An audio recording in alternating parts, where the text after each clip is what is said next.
Okay, we will call the regularly scheduled September board meeting of the Bryan City Board of Education to order. Let us start with the pledge to the flag. I pledge Allegiance to the flag of the United States of America and to the republic for which it stands, one nation under God, indivisible, with liberty and justice for all. Okay, would you call the roll, Ron? Scott Benedict. Here. Cinder Keeler. Here. Tom Lingby. Here. Deb Updike. Here. Mike Stockman. Here. Thank you. You have before you the the minutes of the previous meetings. Are there any additions or corrections? If not, I will entertain a motion to approve them as presented. So moved? Deb? Second. Mike? Cinder. Yes. Tom. Yes. Deb. Yes. Mike. Yes. Scott. Yes. Thank you. Communications. Okay, 4 County. September 26th, Senior Citizen Day will be happening at 4 County, and there's still time to register. It's a fun-filled day for the seniors that come in, and lunch is included. You just need to call out to 4 County and check in with a Janet Knierim. I also want to remind our viewers that you can always follow 4 County Career Center on Facebook and Twitter. And I want to mention again, I did last month, the adult education classes still available. They have HVAC, welding, pharmacy technician, paramedic classes, firefighter, forklift operator, as well as STNA. So there's a lot of opportunities for adults. And one last thing I want to mention, 4 County had a nice time celebrating 75 students amongst the 22 home schools that are athletes, cheerleaders, and band members that are participating this fall. Okay, thank you. That's my update for tonight. Thanks. We'll move on to the treasurer's report and recommendations. Rob? Thank you. We'll review the financial reports for the month ended August 31. Farmers Emergent State Bank, a balance of $7,222,053. Outstanding checks and adjustments, $83,322. Investments at Star Ohio, $805,976. At Morgan Stanley, $4,248,540. At State Bank, $6,247,233. And at Star Ohio Plus, $2,514,993. Change funds and petty cash funds total $7,400. Total funds on hand at the end of August, $20,962,874. Of those funds, our general fund balance was $15,728,371. That's a little higher than normal, but our real estate settlement came in during the month of August. Bond retirement fund balance of $1,734,320, and permanent improvement fund balance $2,071,175, just to give you some of the major funds. Once again, total funds $20,962,874. Our SM2 report, where we review our budget to actual. On the revenue side, it shows we have a positive variance of $449,086. That's a timing issue. We received our property tax rollback money from the state at the end of August. We usually receive that in September. So I had the revenues budget in September, but they came in early. So the $434,000 of that is just a timing issue. If we make that adjustment, rather than being $420,000 positive, we're about $13,739 under budget at this time. Any questions on those reports? If not, we'll move on to the appropriation resolution. Our appropriations at this time total $27,665,582. Our modifications during the month of August were negative $1,857. Also, this month, we have a lease agreement with the Community Hospital and Wellness Centers. We lease them some parking spaces out on the west side of our old high school property. That's a 2-year lease. We have a construction contract amendment with the Beilharz architect for our construction project. Now they're getting toward the end of the project. Beilharz has contingency money remaining of $45,249 that they're returning to the district. So that's a good thing. From the addendum, request the board's authorization to open bank account, investment account with UBS Financial Services. Speaking with our broker, Mike McCullough, who we worked with for a long time with Morgan Stanley. Morgan Stanley is changing some of their practices and eliminating some of the public funds investment team. And Mike will be leaving their firm. We've worked with Mike a long time, and I would prefer to move our funds to UBS, where he will now be employed. Where are they operate out of? Toledo. Toledo. Mike's done a great job for us. He was with Fifth Third, and then we moved the funds when he went to Morgan Stanley, and I'd like to move him to UBS now that from Morgan Stanley, now that Morgan Stanley's getting out of the investment with public entities. So, Okay. on donations, this month we received $250 donation from the Bryan Businesswomen for the High Art Club, from Academic Boosters, sum of $1,891.80 from the Academic Boosters for the art department at the high school. The high school, middle school received a donation also from the Academic Boosters of $4,000, as did the elementary building Academic Booster Club donation of $4,000. And finally, we have a very significant donation this month we'd like to mention. Ann and Dean Spangler donated $36,835 to our district for the orchestra instrument and equipment. And Mr. Spangler had written a letter to the board dated August 30th that he asked us to read at this time, if I may. It said that memo to the Bryan City Schools from Dean Spangler referencing contributions to the Bryan City Schools Orchestra. Ann and I are delighted to contribute funds to provide 5 basses and 10 cellos, along with bows and cases for the Bryan High School Orchestra. In addition, we have provided funds for all the sound equipment needed for the Alternative Strings program initiated in 2017. We have been blessed during our life with resources, and we are happy to share those blessings this way. The basses and cellos will replace old equipment and allow those units to be passed down to the elementary program. Over the years, our own families, including siblings, children, nieces, and nephews, have participated in the performing arts program of the schools.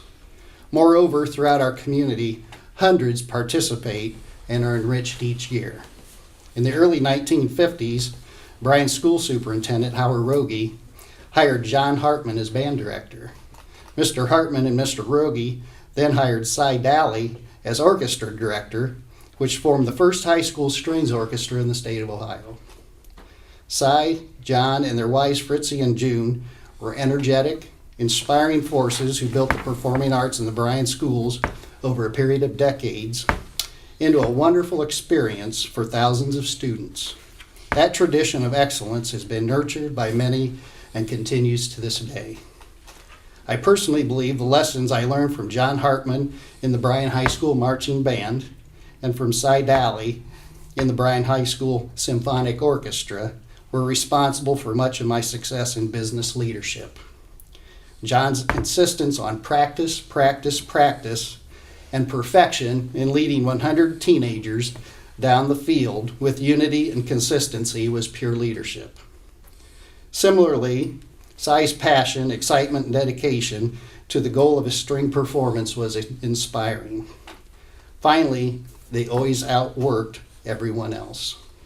This contribution is to honor and thank the Hartmans and the Dalys. So we thank Mr. and Mrs. Spangler very, very much for that very generous donation.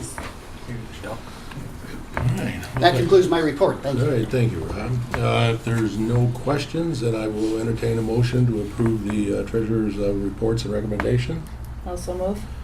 All right, Cindra, we have a second? Second. Mike, would you call the roll, Rob? Tom Lingvag, Yes. Deb, Yes. Mike? Yes. Scott? Yes. Cindra? Yes. Thank you. I'm not aware of any old business, so we'll move on to new business and the superintendent's recommendations. Good evening. Thank you very much, and thank you to Ann and Dean for such a generous contribution.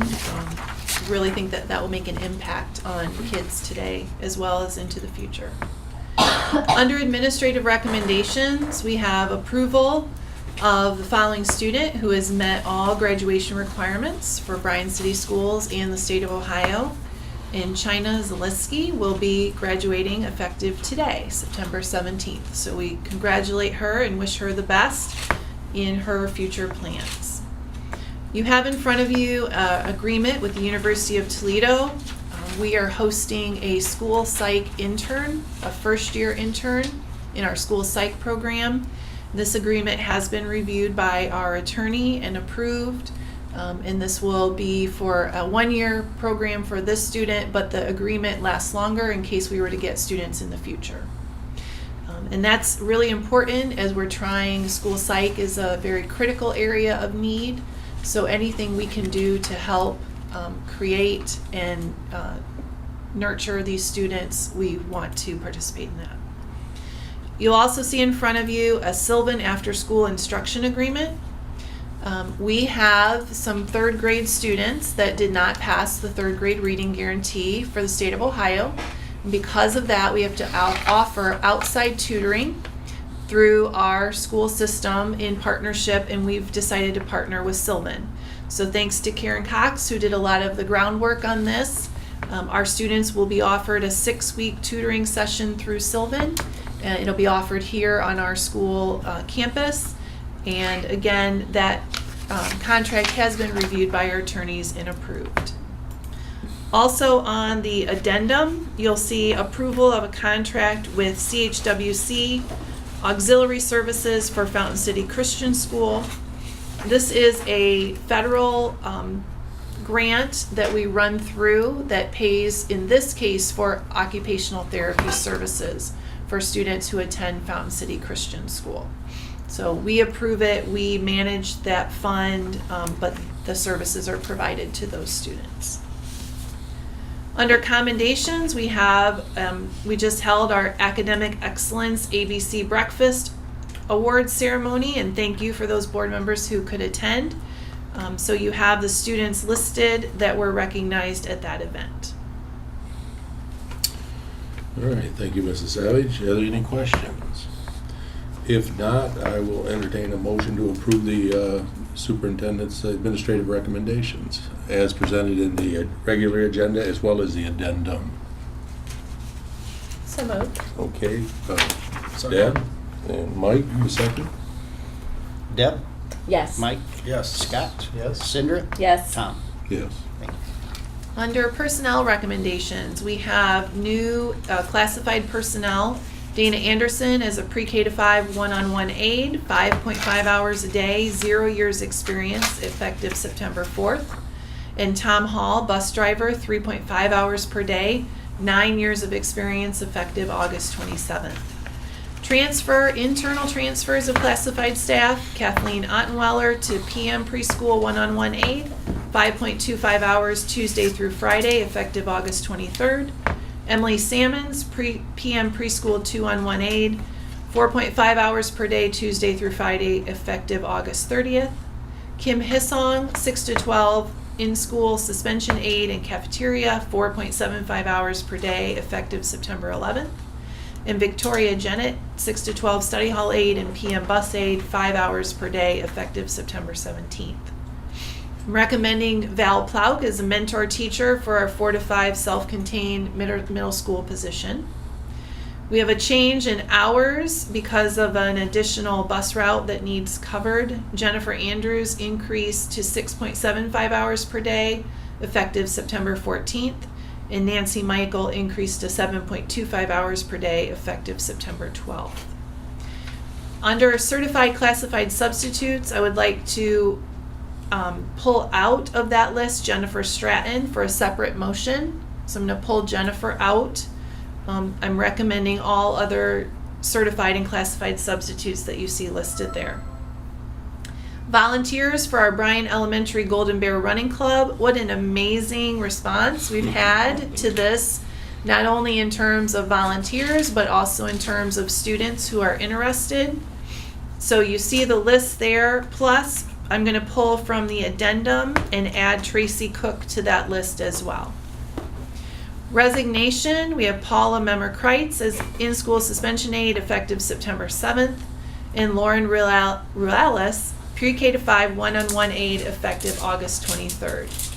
And then we would like to recognize and approve Peggy Harvey for retirement from our cafeteria as 6 to 12 salad bar attendant effective January 31st.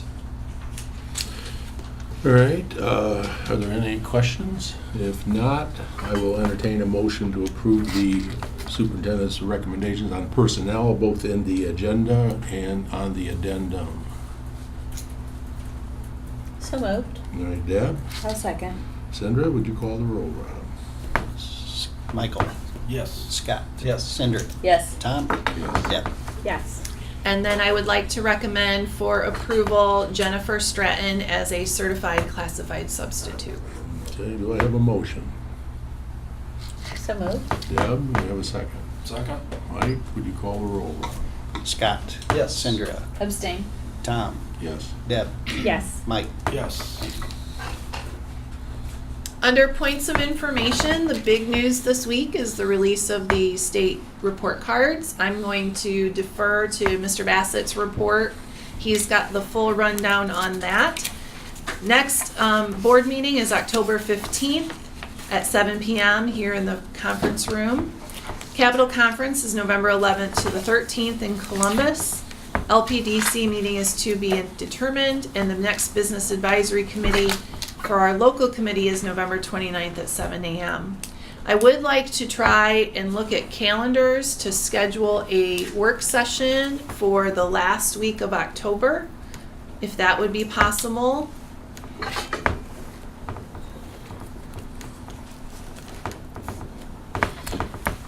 That would be, so our regular board meeting is on October 15th. So, I'm sorry, 1, 2, 3, yep. And so we could, is that right? Is that what you have? That's correct. Okay. So we could look at the week of October 22nd or even the week of October 29th. I'm available the week of October 29th and the 22nd. You out of town again? Sorry, Cindy. No comment, right? The week of the 29th would be fine for me. I mean, whatever works for anybody else. Is there any particular day? Because I'm available any evening. Tuesday. Are we looking in the evening? I think so. Is that what you think? What works for you, Scott? Yeah, no, I thought we were gonna do a day thing again, so. No. Tuesday. You know, any day A is fine. Tuesday. If we're on- Tuesday? Tuesday's fine. Yeah, how about a Tuesday? Tuesday the That'd be the 30th, October 30th. 6 o'clock, okay? 6 o'clock. And we'll do that here as well. So 6 p.m. on Tuesday, October 30th. Okay, thank you very much. And now we'll turn it over. We'll save Mr. Bassett for last. We'll let Mr. Rary start today. Kicking off today? All right. Good evening. As noted earlier in the meeting, we did have the Academic Booster Club breakfast, which was a great turnout, and congrats again to the almost 90 students who were recognized for their outstanding GPA. So just another boost of confidence to them to keep up the good work. So last time we met, we were only in about 3 days with our new school resource officers. So just an update for all of you. Mrs. Cox and I have met with them frequently, seeing them in the hallways and doing their duties, their daily duties. It is fantastic. We really can't sum it up in any other form or fashion at this point. It's been a positive impact to the student body, positive impact to the staff. Their presence is felt when needed. They're actually, because of their rotation and how often and frequently they're bouncing between the buildings, you don't know who you're going to see and when, and that's a good thing. But when you do see them, everyone's comfortable with them. Everyone appreciates what they're doing. They just fit right in. It's like they've been there for 10 years.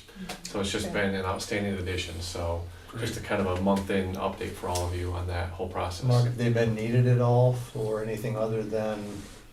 We have used them a few times. And like I said, I think most of all their presence in some of the situations that we've dealt with them with has just been the necessary tool that we need. Good.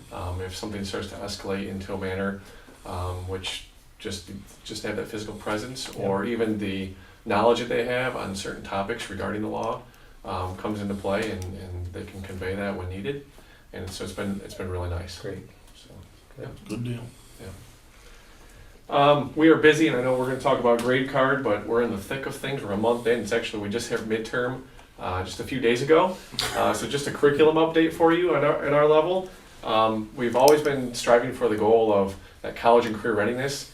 On the career side of things right now, we have, for our internships this year, we have almost 50 students participating in some type of internship out and about in community businesses. So it's a great experience for the students. So we're really proud of the opportunities that they are having day in and day out to get some experience in the quote-unquote real life sector. So we're also continuing to build our partnerships with local businesses, and we're talking about future course opportunities, believe it or not, for today and beyond. So we're continuing those discussions with them, and we're looking forward to a lot more discussions as to what can come about with some of our partnerships and our course offerings. And I say that because a program such as our VCT program, that's our Video Communications and Technology program, programs like that have the kids working interactively, talking to adults in the community, working with business partners within the community, are having a huge impact on the success of those programs. For example, our Nathan Keel and Mrs. Ponzak started a photography business from this, working with the students, and they were actually asked to speak today at BGSU. So there was 467 educators that they presented their program to today out in Bowling Green. So it was really nice to see recognition for their efforts in the programs that are starting to boom, and then they can pass their knowledge on to other area educators. So it's really taken off, so it's exciting. We do have some STEM classes that are just have been in the works for a few years, such as robotics, and those are growing, but we have a STEAM class, which is the addition of the arts in the STEM, taking off with our sixth grade. They're doing anything from prototypes, and I had to write it down so I could remember it here, paper circuits. So they're tying in a whole bunch of, electrical experiences with how they can make these prototypes. Again, so they're being creative at the sixth grade level without using real electricity, which is neat to see. And then at our eighth grade level, Mr. Dominic has received his supplies for the Project Lead the Way curriculum, but that class doesn't kick off till the start of second semester, so he's planning for that as we speak, and we're excited to see what comes with that, with design and modeling and more robotics added into the middle school grade levels, so grade 8. So really looking forward to that. And on the college level, we actually for the first time have an ACT prep course that's in the works right now. Veronica Arthur and Matt Dominic are teaching that, and reviews on that have been very high. Again, our juniors take their ACT, the state mandated ACT their junior year. But most juniors take that regardless to prepare them for college admissions their junior year. So there's a lot of chatter about the benefits that class is providing to them already just a month in, and they've taken some practice ACT tests already, or portions of it, I should say, so they can gauge how they're going to perform on the actual ACT. So a lot of neat things happening. It's good to be back in action. Like I said, we've been at it for a month now, and a lot of neat things going on as you walk around the halls of the middle and high school. So thank you. All right. Thank you. Mrs. Cox, Karen. Well, just like Mr. Airy said, I feel like we are now a month in. Things are starting to come together, patterns, routines. So we're just getting started. Things are going good. Today we celebrated Constitution Day. We read a few announcements on the morning PA, and teachers prepared activities focused on Constitution Day. Bryan Elementary, for the first time, is participating in Start With Holo Week, which is part of the Sandy Hook Promise. It deals with, or it teaches students the culture of inclusion and connectiveness. It encourages students to reach out and raise awareness about social isolation. Part of the ways that we are participating is our 5th grade ambassadors are going to be greeting students at the door. We've had our VCT class, Nathan Keel at the high school came over and took some videos and talked to some of our students about how they use the buddy bench, how they make friends. We are talking with students about how to start a conversation, how to make friends, because at this level, that's all things that they need to be taught. And then we'll have some bulletin boards that have some conversation starters as well. So we're really excited to participate that in the first week and continue to talk about ways to include all students. Mr. Airy and I have been working with Diana Eshoven from the Bryan Area Foundation on the Expressions of Gratitude project, and I'll go ahead and, I don't know if I have enough, but I do have a few. So she approached us and asked us if we would be willing to ask our students to pick one of those organizations on there, whether it be the Bryan Swim Team or the Bed Brigade or the Williams County Humane Society, and write a gratitude, a thank you for, you know, what they've given. It is part of the Bryan Area Foundation has donated money to those organizations, and it is amazing how this project has taken off at the elementary school. This is not due from the students until the end of September, but I was invited into a classroom on Thursday. It was a 2nd grade classroom, and when you talk about writing letters, that means writing sentences, which means capitalization and punctuation and correct verbiage. So this was a whole lesson that was done. And the way that this teacher approached it was she wrote the word gratitude on the board, and students needed to know what that word was in order to start this whole project. So I'm going into another classroom this Thursday where the students are reading what they wrote, showing the picture, and it's amazing how much these organizations have touched the lives of our students. There was a student in one of the classrooms that talked about getting a bed and blankets from the Bed Brigade and how thankful she was. So these organizations have truly touched the lives of many of our students. So great project. We're excited to see the end result. On September 27th, we have our 3rd grade guarantee parent meetings. It's at 6 o'clock at the Bryan Elementary Commons. We're going to get the latest, parents will get the latest update on the test as cut scores have changed. So we're going to talk about that and the process, the entire process of the 3rd grade reading guarantee. And then that test for 3rd graders is October 25th and 26th. On Thursday, October 4th, we have the Firefighter Phil Assembly. The Firefighter Phil Assembly we've had several years in a row. It talks about stranger danger, negative effects on bullying, fire safety, internet safety, and encourages behaviors like friendship and honesty and what to do in case of an emergency. So throughout the presentation, Firefighter Phil uses magic. He has a little ventriloquist doll that he makes it engaging and entertaining for all of the students. So they really take away the message that he sends. So. Great. Thank you. Thank you. All right, Mr. Bassett. I'd like to say to save the best for last. When we talk about grade cards, I know better than it's probably not true. There you go. Thank you, sir. Thank you, sir. Thank you. So again, this is the first year that the state has come out and given a district an overall grade. The last few years of sorting through some new testing, the new grade card format, we have not gotten an overall score. This is the first year for that. And you see that at the top as a district, we were rated a C by the state. Comparison level, 41.6% of the districts in the state were a C level. 31% were a B, 4.6% were A's, and 20% were D's, and just a little over 2% were F's. So we're right there in the middle. If you look at those scores, they're right on pretty much a bell curve with the A's and F's. And real quick, I'd just like to take you through all the components of that. I'll try not to add my opinion to it, but just give you the facts today. It might be tough. Achievement. Achievement, our component grade, is a D. That makes up 20% of our total score. Okay, that's an area we have for the last few years have been trying to raise with some common assessments that we're finally seeing. I think we're going to see the end result of those coming up. Once again, every time they switch tests on us, it seems like if you looked historically through our district, we figured it out, they switched the test. We got kids at the bar, they switched the test. We're hopefully on that up curve again where they've switched the test, although they're saying they're going to scale back testing. We'll hear an argument from me, and just don't switch the test. Like, we'll get there. Our kids will rise to the level. I'm positive of it. We need time to get them there for that. Our progress. This is one I could probably talk all night on.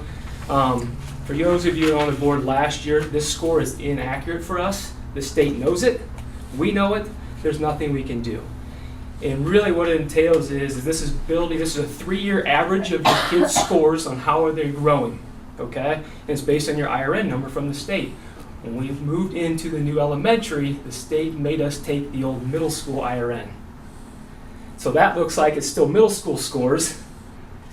And the middle school, high school looks like just high school scores, even though they have middle school 6, 7, 8, so there's a 0 for the 6, 7, 8 in the high school.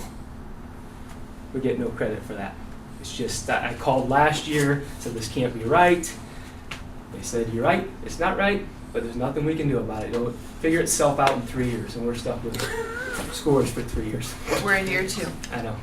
We're in year 2 of that. And I believe maybe they said they're trying to fix it for the future, which great, like please fix it for other districts. If you're not going to fix it to us, make it right going forward.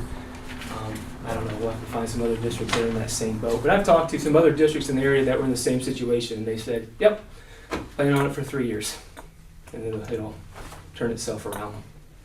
Which is kind of, it skews the overall score because that's 20% as well of your overall score. That's 20% of your overall score for that C. So if that's corrected, maybe we're a B. I'm not going to say we're an A, but maybe we're a B if you put the correct numbers to it. Gap closing is a B. You know, gap closing shows how well you're meeting the needs of your most vulnerable populations, your economic disadvantage, your special ed. We had enough in our subgroup for Hispanic this year, and your overall students. So we are narrowing that gap between those populations, which is great to see. Graduation rate, we've always been pretty solid graduation rate. That is an A. Of course, that changes for next year, a new set of standards, but we'll take it for this year for that.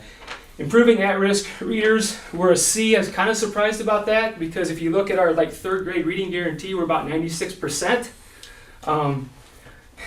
But this measures more than that. So it measures the kindergartners coming in.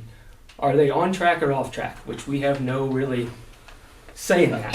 So if they come in off track, then they measure at the end of kindergarten year, beginning of first grade year, did you move them to on track? And they measure second grade and third grade. So they're really seeing how fast can you move that kindergartner that comes to you not on track quickly. And we do a pretty good job of meeting the third grade reading guarantee. This measure doesn't exactly say that. Third grade reading guarantee is the reading sub-score within the test. This measure measures the entire language arts test. So we're focused on trying to get kids to read to pass the third grade reading guarantee, but there's some other measures that play into this. Does that kind of make sense? It's kind of a different one. Prepared for success. Also, we're a D there. This is 2-year average. This is 2-year data. And it's measured on they want every single senior to have a remediation-free score on the ACT or an industry-recognized credential. Great. That's great. My problem is the middle kids, maybe the kids that don't go to Fort County. Fort County does a great job getting the industry-recognized credentials. And maybe stay in our building, work really hard, get a high school diploma, maybe aren't bound for college. So some of that 2 years ago didn't even take the ACT. We kind of get penalized for those kids in this measure. Now, you know, we have this mandated ACTs that every junior takes it, but still some of those kids are not necessarily college bound. I don't think there's anything wrong with that. We're trying to push the career readiness and the workforce development because we're hearing that from our public. We kind of take a hit there a little bit on that measure, but I think I'm okay with that. You know, I can tell you, our teachers worry about this. They look at this. They don't like seeing these scores. I always give them my annual pep talk of we do want to teach the whole child. We want clippings about our orchestra and our band and what we're doing for kids there. We want the robotics that's not measured in a test. We want the VCT class, that they're learning some real life skills and you can't measure that on a test. And to try to tell that teachers, they still beat themselves up a little bit, but I really think we're doing a great job of teaching the whole child. Our scores don't necessarily reflect that. Questions? So you think the progress issue is going to, I mean, that is pretty much a done deal. It will correct itself by and large, or at least to some degree. It said after 3 years, so we have 1 more year of it.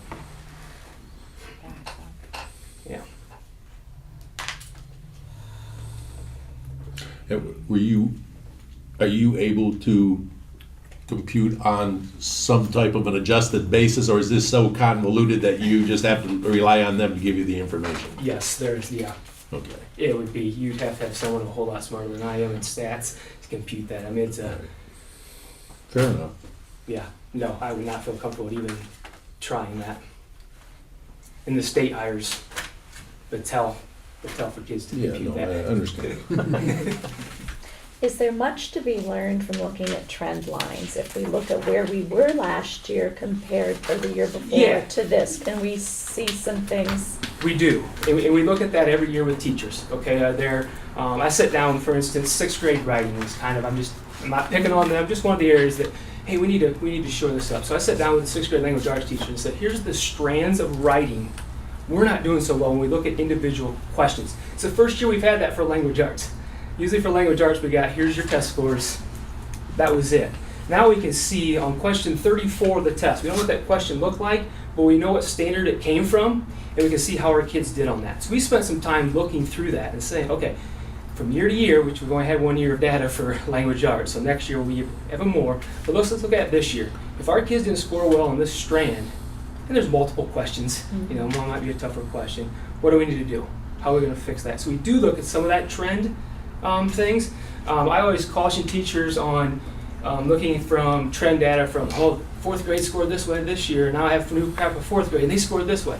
Well, it's two different, it's different kids, right? So we really want to look at how your 3rd graders did last year that are coming to you. Right. And we do look at that data. Mm-hmm. One last question from me. Based on 20 years of past experience, how many years is this one going to be with us? This grade card? Yes. They're already talking about changing it. This is pure insanity. They're already talking about changing. If you looked at the, and I think Strategic plan? the strategic plan for Ohio that the state superintendent, I mean, Who's driving all of this? I mean, it changes every 3 years, 4 years at the outside? yeah. Starts with the Ohio General Assembly, starts with the legislature. But the It's state insane. superintendent has said they're going to try to scale back some of this testing. He kind of foreshadowed that. If you read anything, that he did some kickoffs for some schools and talked to teachers, and he said that don't worry so much about testing, worry about the whole student. Well, it's hard not to worry about it when it's here. Yeah, but they put this out and that's public consumption. Exactly. That's why I think it's hard. It's hard for teachers because that value add and the sport is part of their evaluation, which is changing as well. So yeah, like I said, as soon as we think you have it figured out, maybe they change it. Like I So say, try 20 again. years of past history. Yeah, it's changed a lot in my 19 years in education. Okay. I want to end on positive though. All right? October 8th, I think Mrs. Savage invited all of you. We'd love to have you. It's Focus 3. It's our PD training for the day. We're partnering, I think, just a really neat partnership with Spangler Candy. We're going to match a Spangler Candy employee with a Bryan City Schools employee, and they're going to be the teachers for the group for the day. Going through the Focus 3, 4 strands of the Focus 3. It's only your 20 square feet.